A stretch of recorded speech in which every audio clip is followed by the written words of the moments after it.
دیکھیے آج کے حالات تو آپ کو پتہ ہے کہ سبھی لوگ اس کے لیے پریشان ہیں کہ بچوں کے تعلیم، تربیت، تحفظ، ترقی، امپاورمنٹ، اس سب کے لیے سبھی پریشان ہیں۔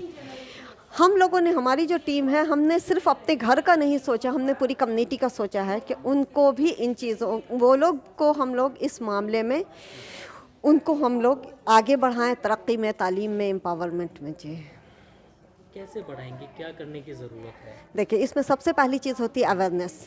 جب اویئرنیس آ جاتی ہے اس کے بعد ان کو پھر راستہ دکھانا ہوتا ہے کہ ہاں کہاں کس طرح سے آپ کیجئے، کس اس میں آپ کاؤنسلنگ ہوتی ہے۔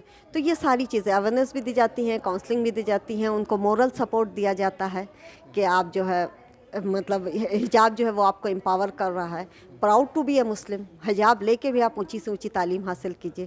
یہ ساری چیزیں کی جا رہی ہیں۔ جب گھر سے باہر نکلنے کا ذکر کرتے ہیں یا بات کرتے ہیں تو سب سے پہلا سوال پردے کو لے کر کے ہی جی ہوتا ہے۔ تو اس کو کیسے اویئرنیس کریں گے؟ کیا سمجھائیں گے بچوں کو پردہ بھی رہے اور شرع بھی جو ہے اس کی بھی پابندی رہے اور اپنے کام بھی ہو جائے؟ اس کو دیکھیے کس طریقے سے مینیج کریں؟ پردہ تو کبھی ترقی کی راہ میں رکاوٹ نہیں بنا ہے، یا تو یہ ہمارے اندر کا ہرڈل ہوتا ہے کہ پردہ کر کے ہم نہیں کر پائیں گے، یا پھر باہر میں کچھ فورسز ہوتی ہیں جو کہ اس کو ایک کر دیتی ہیں بھائی کہ آپ پردہ کر کے یہ کام نہیں کر سکتے۔ تو بچیوں کو یہ چیزیں بتانا ہے کہ یہ آپ باہر بھی نکل سکتی ہیں، حجاب کر کے بھی نکل سکتی ہیں، اور آپ ہر کام کر سکتی ہیں، آپ تعلیم لے سکتی ہیں۔ علماء دین کو لے کر کے جو ہے اس میں اختلاف دیکھنے کے لیے ملتا ہے، خاص کر خواتینوں کا جب جی ذکر ہوتا ہے۔ جی دیکھیے ہم یہ دیکھیں گے اس کہ آپ مسئلے سے کیسے سلجھا جائے یا کیا مشورہ دینا چاہیے؟ دیکھیے ہم تو سب سے پہلی چیز یہ دیکھنا چاہتے ہیں کہ آپ صلی اللہ علیہ وسلم کے وقت میں کیا تھا۔ تو آپ صلی اللہ علیہ وسلم کے وقت میں تو عورتیں بہت سارے کام کرتی تھیں، وہ جنگوں میں بھی جاتی تھیں۔ آپ نے شاید حضرت رفیدہ اسلمی رضی اللہ عنہا کا سنا ہوگا، وہ اس وقت کی ڈاکٹر تھیں اور انہوں نے پوری اپنی ایک ٹیم تیار کی تھی۔ تو اس طرح سے آپ صلی اللہ علیہ وسلم کے وقت میں تو روکا نہیں گیا، لیکن جس چیز کے لیے کہا گیا ہے وہ ہے کہ پردے میں آپ نکلیے باہر۔ جی موجودہ وقت کے حالات کسی سے چھپے نہیں جی ہیں۔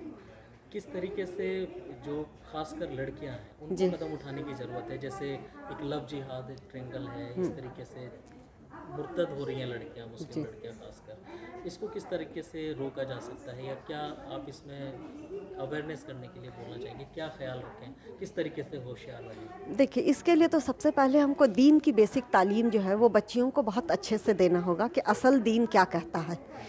تو اس کے لیے ہم لوگ یہاں دینی تعلیم بھی ہوتی ہے کہ قرآن اور اس کے معنی اور اس کی تفسیر، قرآن کو جب وہ زندگی میں لائیں گی تو ان کو صحیح اور غلط کی تمیز ہو جائے گی کہ ہماری باؤنڈری کہاں تک ہے، کس حد تک جانا ہے۔